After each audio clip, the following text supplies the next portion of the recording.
সম্মানিত হাজিরিন, এই কোরআনকে জিজ্ঞেস করা হয়, কোরআন বুঝলাম তুমি বিশ্বস্ত রবের পক্ষ থেকে নাজিল হয়েছ, বিশ্বস্ত ফেরেশতার মাধ্যমে তুমি নাজিল হয়েছ, তাহলে এই দামি কিতাব তুমি কার প্রতি নাজিল হয়েছ? প্রশ্ন আছে না নাই? অবশ্যই দামি মানুষ হতে হবে, যেই মানুষ কোনোদিন মিথ্যা কথা বলে না, চরিত্রে কোনো দাগ নাই, এমন ব্যক্তির প্রতি তো এই বিশ্বস্ত কিতাব নাজিল হবে। কার প্রতি নাজিল হয়েছে বলেন? আপনার আমার প্রিয় নবী মুহাম্মদ সাল্লাল্লাহু আলাইহি সাল্লামের প্রতি আল্লাহ রাব্বুল আলামিন এই বিশ্বস্ত কিতাবকে নাজিল করেছে। আল্লাহ পাক বলতেছেন, আলা কলবিকা লিতাকুনা মিনাল মুনযিরিন।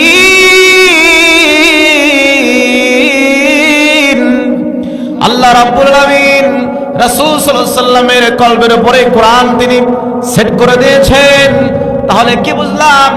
বিশ্বস্তরা বিশ্বস্ত ফেরেশতার মাধ্যমে দামি একজন নবীর প্রতি কোরআন নাজিল হয়েছে।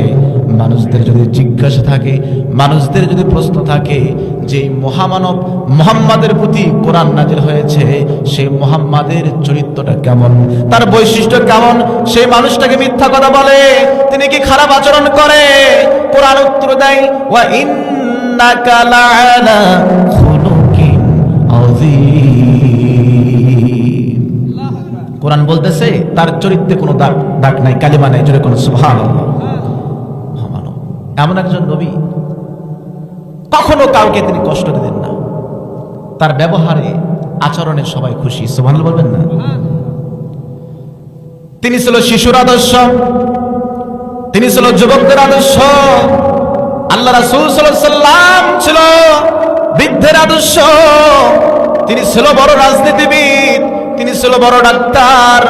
রাসূল সাল্লাল্লাহু আলাইহি সাল্লামের চরিত্র কেমন ছিল?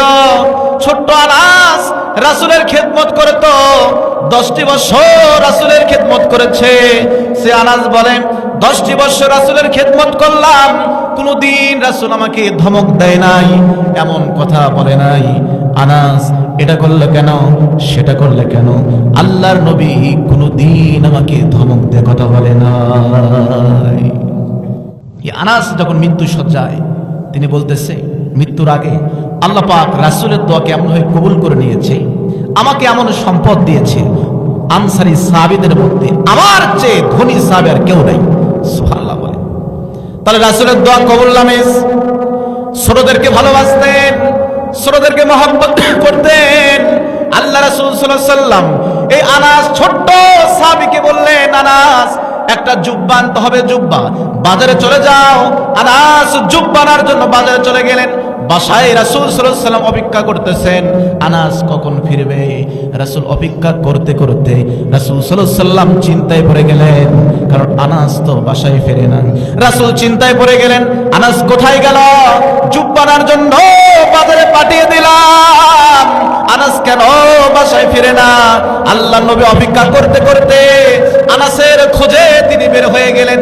আনাসকে খুঁজতে খুঁজতে দেখেন আনাস রাদিয়াল্লাহু তাআলা রাস্তার পাশে কয়েকজন ছোট ছোট বাচ্চারা খেলাধুলা করতেছিল।